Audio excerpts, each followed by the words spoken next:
नमस्कार। उम्मीद थी किरण के फेसबुक पेज से आज एक बार फिर से मैं लाइव हो रही हूँ गरिमा और विता कोसी की धरती मधेपुरा से। आप तमाम साथियों का मैं अभिनंदन करती हूँ। जैसा कि आप लोग देख रहे हैं, कुछ दिनों से हमारा लगातार लाइव सेशन चल रहा है। हम लोग अलग अलग विधाओं से अलग अलग लोगों को आमंत्रित करते हैं और उन्हें उनके साथ बातचीत करते हैं। और मुझे लगता है कि ये बातचीत जो है कहीं ना कहीं आपके लिए उपयोगी भी साबित हो रही होगी। तो आज हमारे साथ जुड़ रहे हैं सहरसा से सोमू आनंद जी। सोमू आनंद जी पत्रकारिता के छात्र हैं और पिछले कुछ सालों से जो इन्होंने कार्य किए हैं, जो जैसे कि बिहार में कोई भी आपदा आई, बाढ़ हो या चमकी बुखार हो या हाल ही में बीते कोरोना का चपेट हो, इसमें सोमू आनंद जी अपने साथियों के साथ जिस तरह से लोगों के सामने उभर कर आए हैं और जो इनका प्रदर्शन रहा है वो बहुत ही काबिले तारीफ रहा है। वाकई हमेशा से इन्होंने जो कुछ भी किया है वो समाज में हम युवाओं के लिए हमेशा से प्रेरणा स्रोत रहा है। और मैं आज जिस मुद्दे पर बात करने जा रही हूँ उनके साथ, वो बहुत ही बेहतरीन और शानदार मुद्दा है, या यूं कहें कि हम युवाओं के लिए कोसी की एक धरोहर है, कोसी शिखर सम्मेलन, जिसकी मैं भी एक सदस्य रही हूँ और अभी भी हूँ। ब्रांड एम्बेसडर मैं कोसी शिखर सम्मेलन में बनाई गई हूँ और कोसी शिखर सम्मेलन के सोमू आनंद जी अध्यक्ष रहे हैं। तो आज हम लोग इसी मुद्दे पे बात करेंगे कि पिछले 3 सालों से जो हम लोगों ने आमतौर पर या यूं कहें कि अधिकांशतः हम लोगों ने कोसी शिखर सम्मेलन ये बहुत बार सुना है और इसकी गूंज मुझे लगता है कि पूरे देश भर में गूंजी ही होगी। तो आज हम लोग इसी पे बात करेंगे कि कोसी शिखर सम्मेलन के 3 साल हो चुके हैं। इस दौरान हम लोगों ने क्या पाया, क्या खोया और इसकी शुरुआत कैसे हुई। तो हमारे साथ जुड़ चुके हैं सोमू आनंद जी। हम उनका हार्दिक अभिनंदन करते हैं हमारे पेज पर। सोमू आनंद जी हमारे साथ जुड़ गए हैं। आपका बहुत बहुत स्वागत है। आप अपना माइक ऑन कीजिए। जी। जी, तो हम बहुत लोग शुक्रिया जी गरिमा। जी सोमू जी, हम चाहेंगे कि आप अपना संक्षिप्त परिचय दे दें ताकि जो दर्शक हैं, हमारे साथी जो सुन रहे हैं, वो आपके बारे में जान सके। जी, मेरा नाम सोमू आनंद है और मैं अभी मास्टर्स कर रहा हूँ एडवर्टीजमेंट एंड पीआर में हरिदेव जोशी यूनिवर्सिटी। ये राजस्थान में यूनिवर्सिटी है, जयपुर में मेरी पढ़ाई लिखाई हो रही है। मेरी पढ़ाई लिखाई का एक बड़ा हिस्सा सहरसा में रहा है। वो मेरी जन्मभूमि भी है और तो वहीं पे मैं थोड़ा बहुत सक्रिय भी रहा हूँ। और इससे अधिक अपने बारे में बताने को कुछ नहीं है मेरे पास। जैसा कि मुझे मालूम है, कोसी शिखर सम्मेलन में शुरुआत से आप जुड़े हुए हैं और उसके अध्यक्ष भी हैं आप वर्तमान में। तो ये कोसी शिखर सम्मेलन क्या है? जी, अ, कोशी शिखर सम्मेलन, जैसा कि आपने जब इस बातचीत की शुरुआत की तो आपने कहा कि अभी बातचीत हो रही है लगातार इस पेज पर भी। और इसमें कई सारी चीजें निकल करके आ रही हैं। तो जो बहुत बेसिक कंसेप्ट हमारा था इस पूरे कार्यक्रम का, वो ये था कि बात कीजिए, खूब बात कीजिए, क्योंकि बात करने से ही बात बनती है। मेरे एक टीचर ये अक्सर कहा करते हैं। तो हम लोगों ने बातचीत की शुरुआत की और कोशी शिखर सम्मेलन, दो पैरेलल चीजें इसमें एक साथ चलती हैं। हालांकि इसमें कई सारी चीजें हैं, लेकिन दो चीजें मुख्य रूप से ये हर कार्यक्रम का हिस्सा रही हैं। जिसमें पहली चीज है यूथ पार्लियामेंट, युवा संसद। तो युवा संसद में ये होता है कि युवा संसद के जरिए जो छात्र हैं, जो कॉलेज के छात्र हैं, स्कूल के छात्र हैं, वो किस तरह से पार्लियामेंट फंक्शन करता है, कानून बनने की पूरी प्रक्रिया क्या है, इसको नजदीक से देख पाते हैं, सीख पाते हैं, समझ पाते हैं। क्योंकि वो खुद भी इसमें पार्टिसिपेट करते हैं। जब कोई, जैसे अगर आप पार्टिसिपेट करेंगी कोशी शिखर सम्मेलन के युवा संसद में, यूथ पार्लियामेंट में, तो आप वहां पे बतौर गरिमा और विशा पार्टिसिपेट नहीं करेंगी। आपका पोर्टफोलियो होगा वो किसी सांसद का पोर्टफोलियो होगा। अगर आप लोकसभा के हिस्से में पार्टिसिपेट करती करती हैं, या अगर विधानसभा में पार्टिसिपेट करती हैं आप, तो वो आप किसी न किसी विधायक का पोर्टफोलियो आपका होगा। मसलन कि अगर मैं सहरसा या मधेपुरा की बात करूं, तो अगर आप मान लें कि आप दिनेश चंद्र यादव बन के पार्टिसिपेट करें या फिर प्रोफेसर चंद्रशेखर बन के पार्टिसिपेट करें, आप इस तरह से पार्टिसिपेट करेंगी। और जो मुद्दे हैं, जो मुद्दे हम लोग चुनते हैं, जो पूरी कमेटी चुनती है, जो यूथ पार्लियामेंट कंडक्ट कराती है, उस मुद्दे पर आप पक्ष या विपक्ष में अपनी बात रखेंगे, आंकड़ों के साथ और तमाम चीजों के साथ। इससे तीन चार चीजें होती हैं। एक तो प्लेटफॉर्म मिलता है जो वहाँ के स्टूडेंट्स हैं उनको, साथ ही साथ जब वो बाहर आते हैं तो वो एक नई चीज सीख कर समझ करके आते हैं। तो ये यूथ पार्लियामेंट का सेगमेंट है। दूसरी चीज जो हम लोग करते हैं वो है पैनल डिस्कशन का। हम आप जानते हैं कि समस्याएं कई सारी हैं, और सबसे बड़ी समस्या हमारे साथ में ये है कि जो नीति नियंता हमारे हैं, जब वो पॉलिसीज बनाते हैं, जब वो नियम बनाते हैं और हमारे लिए योजनाएं बनाते हैं, उसमें हमारी हिस्सेदारी कितनी होती है। तो ये एक बड़ा सवाल होता है अक्सर। तो हम लोगों ने ये कोशिश शुरू की, ऐसा नहीं कि हम ही लोगों ने की, ये कई सारी चीजें होते रहती हैं। हमने अलग अलग जगहों से ये चीजें सीखी, समझी, देखी। सहरसा में भी शायद ऐसी चीजें पहले भी रही हों, लेकिन हाल के वर्षों में शायद वो चीजें मुझे नहीं दिखी, हो सकता है हुई भी हूँ। मैं इसका दावा नहीं करता कि मैं या फिर हमारी टीम एकमात्र ऐसी टीम है जो ऐसा कुछ करती है। तो हम लोगों ने भी एक कोशिश उसमें से की है कि जो नीतियां बने, जो नियम बने, उसमें उन लोगों की हिस्सेदारी हो जिनके लिए वो नीतियां और नियम बन रहे हैं। मसलन हमने चर्चा की पहले कोशी शिखर सम्मेलन में, एक विषय हमारा था स्वेच्छाचारिणी कोसी, समस्याएं एवं समाधान। उस दिशा में क्या चीजें हो सकती हैं। हम आप जानते हैं कि हमारे यहाँ बाढ़ की बहुत बड़ी समस्या है। वो समस्या किन वजहों से है, उन वहां के लोग जो उससे प्रभावित हैं वो कैसा नियम चाहते हैं, कैसी नीतियां चाहते हैं, कैसा कार्यक्रम चाहते हैं, और सरकार उन्हें क्या दे रही है। ये एक बड़ा मसला है, क्योंकि आप जब तटबंध के क्षेत्र में जाएंगे, लोगों से बातचीत करेंगे, तो जो सरकारी चीजें हो रही हैं वहां पर, जो सरकार अपने स्तर से योजनाएं कर रही हैं, ये दावा करते हुए कि वो लोगों के भले के लिए है, इससे कितने अधिक लोग लाभान्वित हो रहे हैं आप उसको समझ पाएंगे, लोगों की क्या मंशा है। तो हमने ये किया कि वहां के प्रभावित लोगों को बुलाया, जिन लोगों ने इस पर खूब काम किया है उन लोगों को बुलाया, बातचीत की, और उस बातचीत से कोशिश की कि कुछ एक रास्ता निकल करके आए। उस बातचीत में कई सारी चीजें सामने आई। अलग अलग लोग थे, अलग अलग विचार उनके थे, अपने अपने आइडियाज थे सबके। हमने उन सभी आइडियाज को एक जगह पे नोट डाउन किया, पूरी रिपोर्ट बनाई, और वो रिपोर्ट हमने अलग अलग जगह पे दी। और हमने ये कोशिश की किस बारे में बात हो। कई सारी चीजों पर बात हुई, बहुत सारी चीजों पर बात नहीं हुई। तो बेसिकली ये यही चीज है कि हम लोग अपनी समस्याओं को लेकर के बातचीत करेंगे। ऐसे लोग जिन्होंने जो समस्या को झेल रहे हैं उनके दृष्टिकोण में उस समस्या का क्या समाधान है, ऐसे एक्सपर्ट्स जो उस समस्या को लेकर के काम कर रहे हैं उनका क्या दृष्टिकोण है, सरकार क्या कर रही है, और बाकी तमाम चीजें, इस पर एक मुकम्मल रिपोर्ट बना करके, एक पूरे डॉक्यूमेंट तैयार करके हम लोग सरकार को देंगे। क्योंकि नियम, नीतियां, कानून, ये सारी चीजें, योजनाएं सरकार बनाएंगे। तो हमारा काम ये है कि हम कुछ चीजें निकाल करके सरकार को बतौर सुझाव दें। तो कोशी शिखर सम्मेलन पिछले 2-3 सालों से जो आप आयोजन देख रहे हैं उसके जरिए यही 2-3 चीजें कर रहा है। सोमू जी, हम लोग जिस क्षेत्र से आते हैं वहाँ पे अक्सर जो है, जैसे कि हम लोग भी एक समय में यहाँ पे छात्र रहे हैं, तो अधिकांशता होता है कि यहाँ के छात्रों को यह मालूम नहीं होता है कि आगे भविष्य में करना क्या है, या अगर हम लोग 9th-10th में हैं तो इंटर में कौन सा सब्जेक्ट लेना है, ग्रेजुएशन कौन से सब्जेक्ट से करना है। ऐसे माहौल में आप लोगों ने जो यह बीड़ा उठाया कोसी शिखर सम्मेलन का, ये कैसे आइडिया कैसे आया आपको? देखिए, ये बहुत ऐसा नहीं था कि कोई बहुत बड़ा आइडिया आया या फिर कुछ भी। बस जहन में था कि जो चीजें शहर में या फिर आसपास में, आपके भी शहर में चीजें हो रही हैं, उससे इतर कुछ कंस्ट्रक्टिव कुछ किया जाए, कुछ क्रिएटिव किया जाए। जैसे मैं अभी देख पाता हूँ, ये कोई बुराई की बात नहीं है, लेकिन एक पैटर्न है कि अधिकांश छात्र या फिर जो लोग भी थोड़ा सा सक्रिय होते हैं वो किसी न किसी तुरंत किसी राजनीतिक दल के सहारे जाकर के जुड़ते हैं और फिर उसके कार्यक्रमों में हिस्सा लेना शुरू करते हैं। तो ठीक है, ये भी एक जरूरी चीज है, वो भी चीजें होनी चाहिए।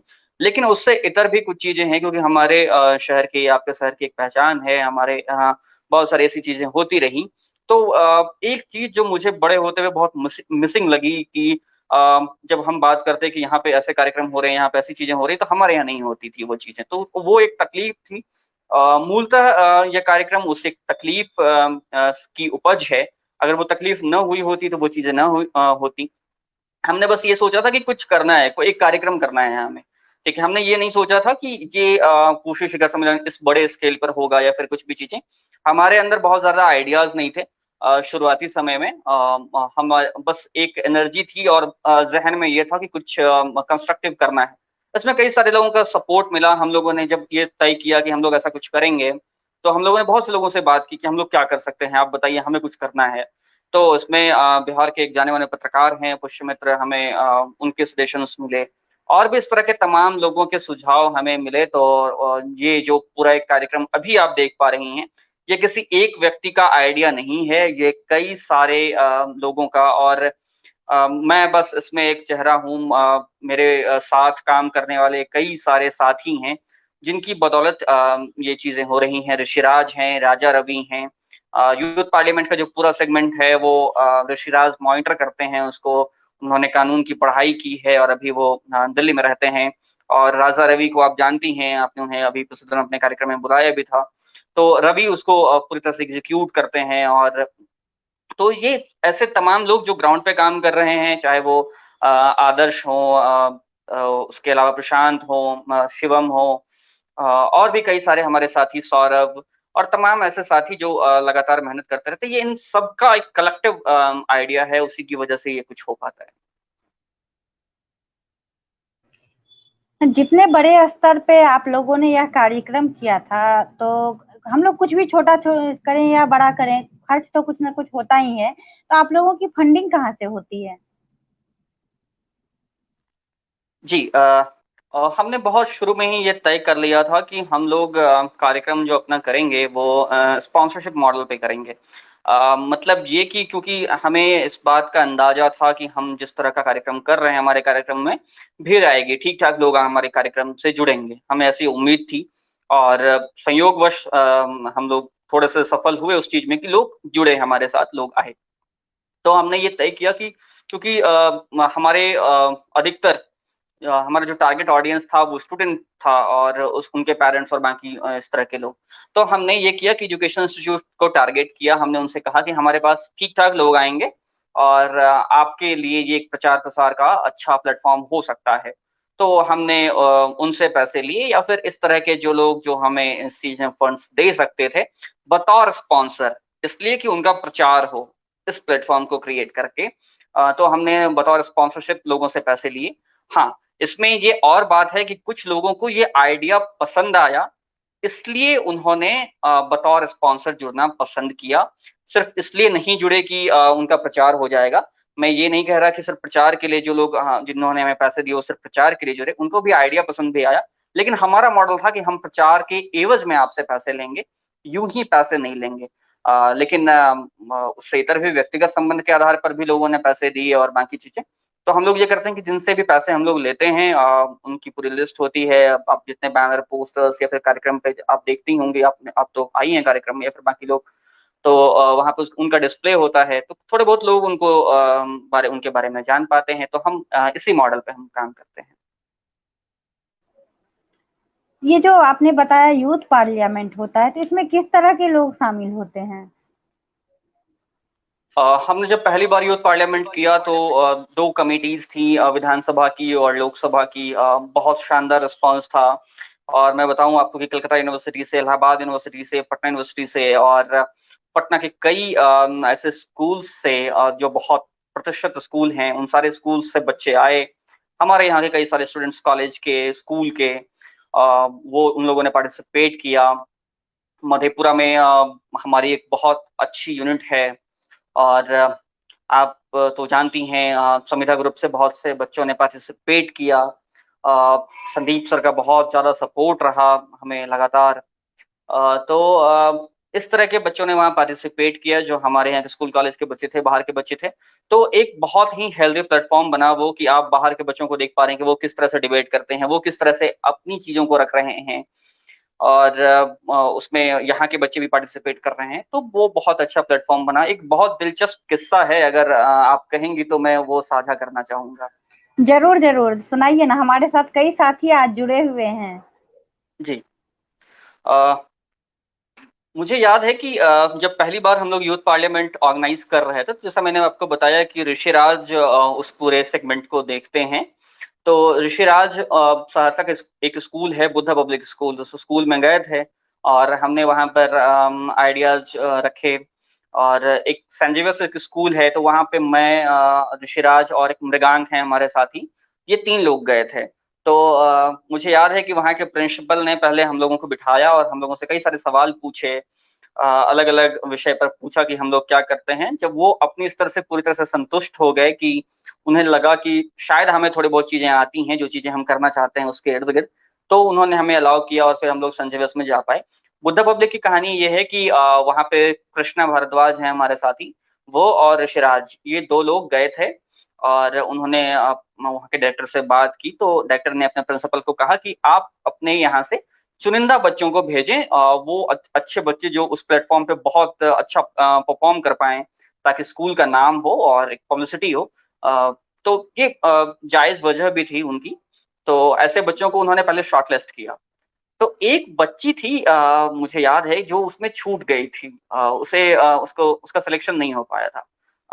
शायद उनके प्रिंसिपल को या फिर उन्होंने जो आपस में वो डिबेट कराया हो उसमें उसका परफॉर्मेंस बहुत अच्छा ना रहा हो, कोई भी वजह हो सकती है, वो वजह मुझे नहीं पता कि उन्होंने क्यों नहीं चुना उसे। वो बच्ची पार्टिसिपेट करना चाहती थी और बहुत ही परेशान थी वो। प्रिंसिपल के सामने थोड़ी सी रुआसी सी हो गई, रोने लगी कि मुझे पार्टिसिपेट करना है, बट प्रिंसिपल ने उन्हें अलाउ नहीं किया पार्टिसिपेट करने को। तो कृष्णा ने उसे एक फॉर्म दे दिया कि तुम पार्टिसिपेट कर लेना। वो इतना रोने लगी कि कृष्णा ने वो चीज कर दी।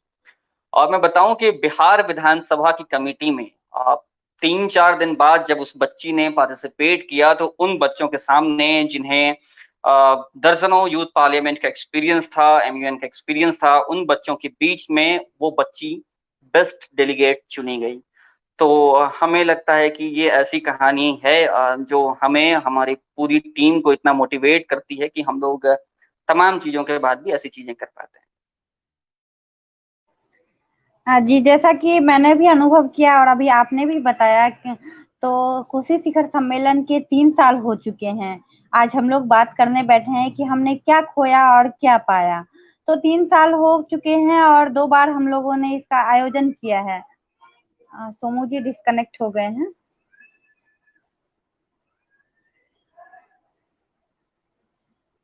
नहीं, सोमू वो जी मेरा सुन पा रहे कैमरा हैं? थोड़ा, जी जी, अच्छा अच्छा। कैमरा थोड़ा काम नहीं कर रहा है, मैं जुड़ा हुआ हूँ, आप पूछ। अच्छा अच्छा। हाँ, तो 3 साल हो चुके हैं और इसमें 2 बार आयोजन हुआ है और जब से कोरोना का पीरियड आया है तब से नहीं हो पाया है। तो आगे की क्या योजनाएं हैं और जो 2 साल आपने आयोजन किया उससे आप अभी कैसा आपको लग रहा है कि क्या आउटकम आया है? सुन पा रहे हैं? जी, मैं सुन हाँ पा रहा हूँ। जी, क्या तो आउटकम आया है और आगे की क्या योजनाएं हैं? जी, सबसे पहले आउटकम पे अगर हम बात करें तो हमारा आउटकम यही है कि एक बहुत अच्छी टीम हमारी बनी है और वो बिहार के अलग अलग हिस्सों के लोग और ऐसे तमाम लोग जो कोसी के हैं और यहाँ पे नहीं हैं लेकिन बाहर उनका काम बड़ा है, ऐसे तमाम लोगों से हम कनेक्टेड हो पाए हैं। ये बहुत पहली चीज है। दूसरी चीज है कि इस बीच में हम ऐसे साथियों को तैयार कर पाए हैं जो अब यूथ पार्लियामेंट में पार्टिसिपेट करने से इतर उस पोजीशन में पहुंच चुके हैं जहां से वो कंडक्ट करा सकते हैं। यहाँ मैं एक बात बहुत स्पष्ट करना चाहता हूं कि ये सिर्फ हमारी भूमिका नहीं है, ये उन छात्रों की अपनी काबिलियत भी है जिसकी वजह से वो उस स्थिति में पहुंच पाए हैं। लेकिन हमें ये कहते हुए अच्छा लगता है कि वो हमारे साथ जुड़े, वो उन्होंने यहाँ पार्टिसिपेट किया और फिर बाहर गए, आगे गए। ये दूसरी चीज है। तीसरी चीज, अभी आपने देखा कि कोविड के समय में हम लोगों ने थोड़ी बहुत कोशिश की, हमारा 300 गांवों में अवेयरनेस कैंपेन चला। हमने कई सारे गांवों में जाकर के मेडिसिन किट डिस्ट्रीब्यूट किया। अभी राशन डिस्ट्रीब्यूशन हो रहा है। ये तमाम चीजें इसी बदौलत संभव हो पाई हैं क्योंकि हमने ये चीज करके दिखाया कि हमारे पास एक बहुत अच्छी टीम है और हम लोग कोई भी चीज, जो चीज ठान लेते हैं उसको बहुत अच्छे से एग्जीक्यूट कर पाते हैं। तो इसकी वजह से अब बाहर जो लोग काम कर रहे हैं उनका एक विश्वास बना है हमारे साथ और इसकी वजह से वो हमें कुछ और तरीकों से मदद करते हैं जिसको हम लोग ग्राउंड पर एग्जीक्यूट कर रहे हैं। ये चीजें हैं।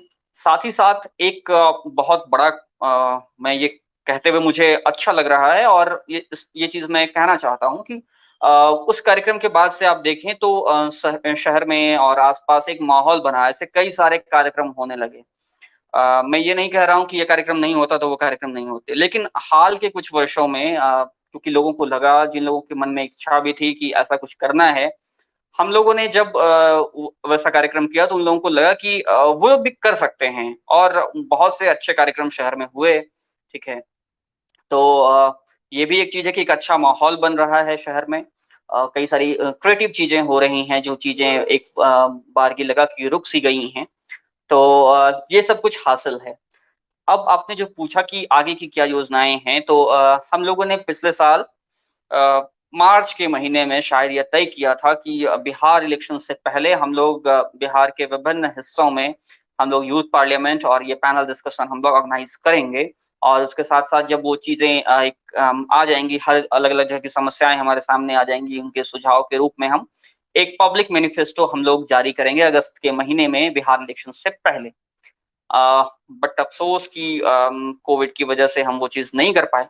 लेकिन हमारी ये योजना है। अभी सीमांचल शिखर सम्मेलन की बात हो रही है, वहां पे कई हमारे साथी हैं जो सक्रिय हैं। इसके अलावा मगध में कार्यक्रम की बात हो रही है।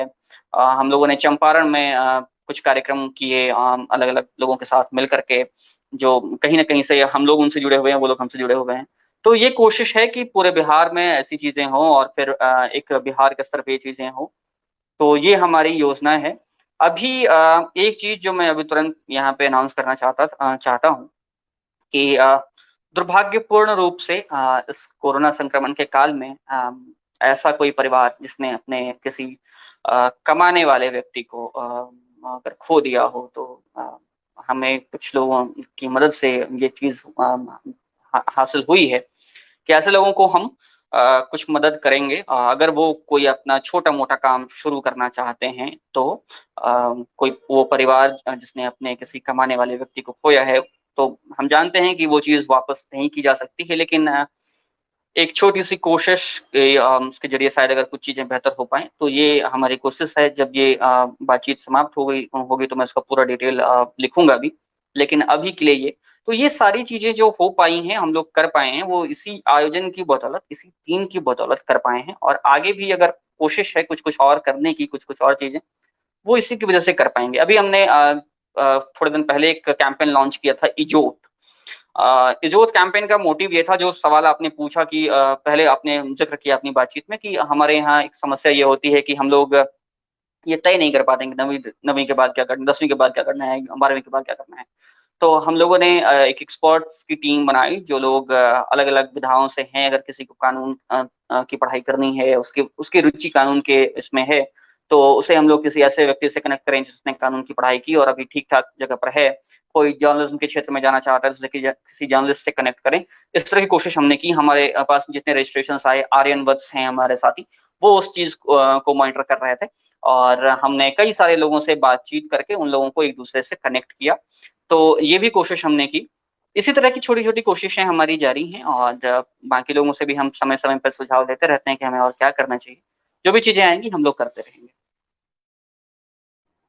कोसी शिखर सम्मेलन के दूसरे समारोह में हम लोगों ने देखा था कि आप लोगों ने यूथ पार्लियामेंट के अलावे भी जैसे कि आर्ट्स एंड क्राफ्ट और जो चीजें हमारी छूटती जा रही है, हमारी संस्कृति की जो चीजें थी, आप लोगों ने उन्हें शामिल की ताकि वो हमारी आगे की पीढ़ी को भी याद रहे, वो उन्हें जान सके। और अपने मिथिला पेंटिंग को आपने उन्हें जगह दी थी। तो आगे के चरण में अगला जो भी आपका प्रोग्राम होगा, उसमें क्या नई चीज देखने को मिलेगी? जी, ये कोशिश दूसरे सम्मेलन से नहीं, पहले सम्मेलन से ही हुई। पहले सम्मेलन में भी आपने देखा होगा कि हमने एग्जीबिशन लगाया था। तो कोशिश ये है कि हमारे यहाँ अभी हाल के दिनों में आर्ट एंड क्राफ्ट के क्षेत्र में बहुत सारे अच्छे नाम सामने आए हैं। और मुझे बहुत ही गर्व होता है ये कहते हुए कि उन सभी से मेरा किसी न किसी माध्यम से जुड़ाव रहा है, हमारी पूरी टीम का जुड़ाव रहा है, वो हमारी टीम का हिस्सा रही है।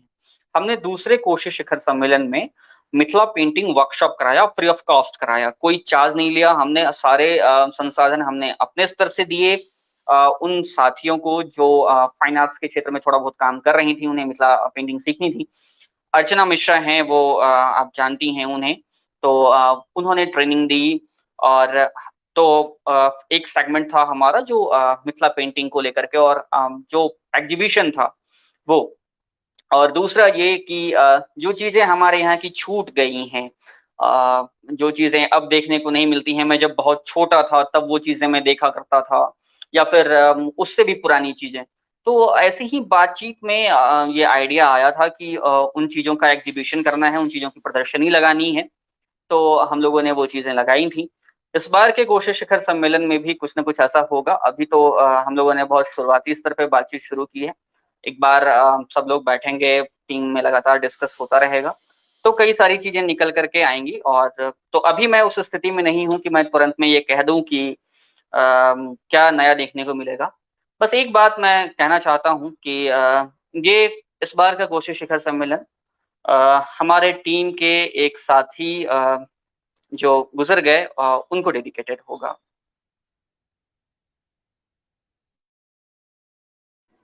आपके लिए कुछ प्यारे प्यारे कमेंट्स आए हैं, अभी पहले कमेंट्स पढ़ लेते हैं। माली बाबू कृष्णा है, उन्होंने नमस्कार किया है हमें भी और आपको भी। विराग जी हैं, उन्होंने लिखा है जय हो, बहुत सुंदर। जीत उन्हीं की होती है जो हारने की हिम्मत रखते हैं। फिर सलील अंकल लिखते हैं हाय सोमू। संजय कुमार सुमन जी लिखते हैं बहुत सुंदर सोमू आनंद जी। मोहन गुप्ता लिखते हैं जय हो। सलील अंकल लिखते हैं Somu your voice is so magnificent, you are one of kind. Swati Bhadauria है, इन्होंने मुझे जहां तक याद है इन्होंने पार्टिसिपेट भी किया था, इन्होंने नमस्कार किया है आपको। विकास जी लिखते हैं प्रणाम भैया, आप बहुत अच्छे वक्ता हैं। चितेश भैया लिखते हैं सोमू जी से आग्रह की कोसी शिखर सम्मेलन प्रत्येक वर्ष हो, क्योंकि इससे बच्चों में काफी कुछ सीखने को मिला। कृष्णा कृष्णा बिहारी बाबू लिखते हैं मैंने भी पार्टिसिपेट किया था, मुझे भी बहुत आनंद आया था। एम के मसाल सर है, उन्होंने लिखा है वेलकम, कैसे हैं सोमू जी। नमस्कार। कोसी इलाके की दमदार उपस्थिति हर क्षेत्र में दिख रही है, लेकिन विकास कहाँ है। राकेश सिंह सर लिखते हैं शुभकामनाएं सोमू जी को आगे की सफलता के लिए। बस इतना ही कमेंट है फिलहाल। बहुत शुक्रिया सभी को। जी आप अपनी तरफ से कुछ अगर खास बताना चाहें जो मेरे से छूट गया हो तो आप बताइए। अ, नहीं, मुझे लगता है कि हमने काफी अच्छी बातचीत की है। और पब्लिक प्लेटफॉर्म पे कोशे शिखर सम्मेलन को लेके मैंने शायद इतनी बातचीत कभी पहले नहीं की थी। तो ये एक अच्छी बातचीत रही, आपका शुक्रिया। और एक सवाल जो अभी आया कि विकास कहाँ है, उसके कई सारे जवाब हो सकते हैं कि विकास कहाँ है और क्या है। तो मुझे लगता है कि विकास की जब बात होती है तो उसमें हमें अपना नजरिया भी स्पष्ट करने की बहुत आवश्यकता है कि विकास के मायने हमारे लिए क्या हैं। और ये चीज जब एक बार की हो जाए तो मैं इसका आगे जवाब देना चाहूंगा। और उन सभी साथियों का शुक्रिया। और खासकर जिन लोगों ने पार्टिसिपेट किया वो लोग अगर कमेंट कर रहे हैं यहाँ पे, तो ये एक बड़ी बात है मेरे लिए। सलील अंकल ने जो चीजें कही, उनका प्यार हमेशा मिलता रहता है, उनको भी शुक्रिया। और राकेश सर का सपोर्ट तो हमेशा से रहा है। और मैं अभी आगे जो हम लोग कुछ करेंगे तो उसमें भी उनकी भूमिका होगी। तो बहरहाल आपने इतनी अच्छी बातचीत के लिए मुझे बुलाया, आपका भी बहुत शुक्रिया। और साथ ही साथ ये बातचीत का जो सिलसिला आपने शुरू किया है, ये भी बहुत अहम है। और जो चीजें आपने की वो एक मिसाल है। और हमें बहुत अच्छा लगता है कि आप इस पूरे आयोजन की एक मजबूत स्तंभ हैं। और हम लोग इस बात पे गर्व कर सकते हैं कि हमारे साथ ऐसे दोस्त, ऐसे साथी हमारे साथ जुड़े हुए हैं। तो ये काफी अच्छी बातें हैं। तो बस इतना ही, शुक्रिया। आपका बहुत बहुत आभार कि आपने अपने इतने बिजी शेड्यूल में, जबकि आपका पूरा दिन नहीं। क्लास चल रहा है, आप घर से बाहर रह रहे हैं और फिर भी आपने ये समय निकाला, आपका बहुत बहुत आभार है। और जिस तरह से हम लोग जब से एक दूसरे को जानते हैं, जिस तरह से हमारा हमारा एक कॉम्बिनेशन रहा है, एक सपोर्ट रहा है, वो उम्मीद है कि आगे कई सालों तक ऐसे ही बना रहेगा। हम लोग एक दूसरे के लिए हमेशा ऐसे ही खड़े रहेंगे और फिर जो करना है वो तो कर ही रहे हैं, आगे होता ही रहेगा। चलिए बहुत अच्छा लगा आपसे बात बिल्कुल करके। बिल्कुल। एक और बहुत शुक्रिया। कमेंट आया है जी। आदित्य गौतम जी का, साने पटना यूनिवर्सिटी आवर मिथिला, उन्होंने आपके बारे में लिखा है जी। ये बस साथियों चलिए का बहुत प्यार है, बहुत शुक्रिया। जी, बस ऐसे ही सबका प्यार मिलता रहे, सब कुछ होता रहेगा। चलिए, आज बिल्कुल। बातचीत के लिए बहुत बहुत शुक्रिया आपका। हम लोग यहीं पे खत्म कर रहे हैं आज का लाइव। चलिए, जी, धन्यवाद। धन्यवाद।